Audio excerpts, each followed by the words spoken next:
Monsieur le directeur général de l'enseignement scolaire, cher professeur Blanquer, cher Gary Kasparov, cher François Tadei, chers collègues, mesdames, messieurs. Alors en fait je travaille pour le CARDI de l'Académie d'Amiens et donc je suis venue voir plusieurs expérimentations et pouvoir trouver peut-être des idées innovantes et proposer des idées aussi dans notre académie. Bonjour, je suis Brigitte Minette-Tiberghien et je suis responsable de la qualité de service et d'innovation à Bercy, donc pour les deux ministères financiers. La démarche de l'éducation nationale est une démarche très intéressante pour nous. Je vais dire emblématique et pourquoi pas un modèle. Donc je viens prendre des idées et m'enrichir de cette démarche. En fait, on demande à ce moment-là aux élèves, à différentes périodes de l'année, d'écrire sur leur parcours de vie. On part en général depuis la 6e, ce qui les a amenés dans notre établissement, et ensuite à parler petit à petit de leur expérience professionnelle en entreprise. Les enfants qui sont venus, ils se sont vus filmer quand ils étaient petits et ils ont vu leurs aînés qui sont déjà au collège présenter leur objet.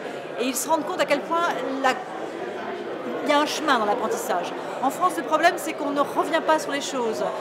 C'est qu'on n'arrive pas à ancrer les apprentissages dans la durée.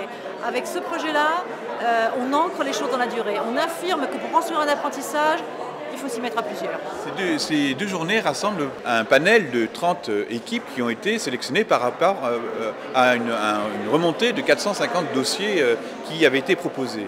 Ces 30 dossiers sont tous emblématiques dans leur grande diversité. Il faut bien comprendre cette grande variété, cet aspect un peu polymorphique de l'innovation, précisément aussi diverse que l'est l'éducation, que l'est la France actuellement, dans tous ces composantes territoriales à la fois métropolitaines et ultramarines. On le voit aussi représenté cette année au Salon.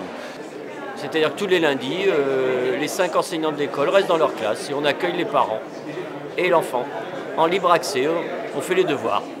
Donc, c'est une collaboration entre Polytechnis et puis l'Institut Clément Ader à Nice et l'école spécialisée du Château. Il s'agit de faire réaliser des projets logiciels pour les élèves de l'école du Château et de l'Institut Clément Ader par des élèves ingénieurs de l'école Polytechnis.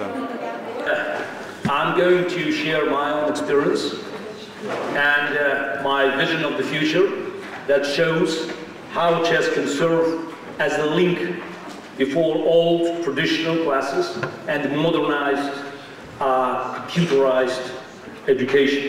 En ce moment, avec l'établissement, on est en plein travail de projet d'établissement.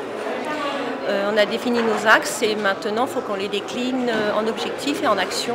Et comme on souhaiterait répondre au plus près des préoccupations que l'on a et des difficultés des enfants, on essaye de voir quels outils on pourrait utiliser, qu'est-ce qu'on pourrait créer. Donc je viens un petit peu voir ce qui se passe pour revenir riche pour ce projet. Pour qu'un enseignant puisse innover, il faut lui-même qu'il ait été formé de manière innovante. Donc ça, c'est vraiment important, que ce soit de la formation initiale ou de la formation continue, donner la possibilité aux enseignants de découvrir d'autres manières d'apprendre. Parce qu'ils ont tous été sur les bancs de l'école il y a un certain nombre d'années, et à l'époque, le système était encore plus rigide qu'il n'est aujourd'hui, et donc ils n'ont pas forcément vu ces autres manières. Donc leur dire qu'effectivement il y a d'autres pays dans lesquels on apprend différemment, leur donner des exemples, on peut leur filmer une classe finlandaise et leur montrer ce qui se passe à Singapour. À Singapour par exemple, on a mis le questionnement socratique au centre non seulement de la formation des enfants, mais aussi de la formation des enseignants. Ça veut dire que les enseignants se questionnent sur leurs pratiques collectivement et qu'ils réfléchissent à comment les améliorer en permanence. Et là, les nouvelles technologies peuvent apporter quelque chose parce qu'elles permettent que ce questionnement local puisse entrer en résonance avec un autre questionnement local ailleurs et faire que les bonnes pratiques puissent s'échanger. Il y a une habitude en France d'attribuer des thèmes à l'innovation ou des domaines.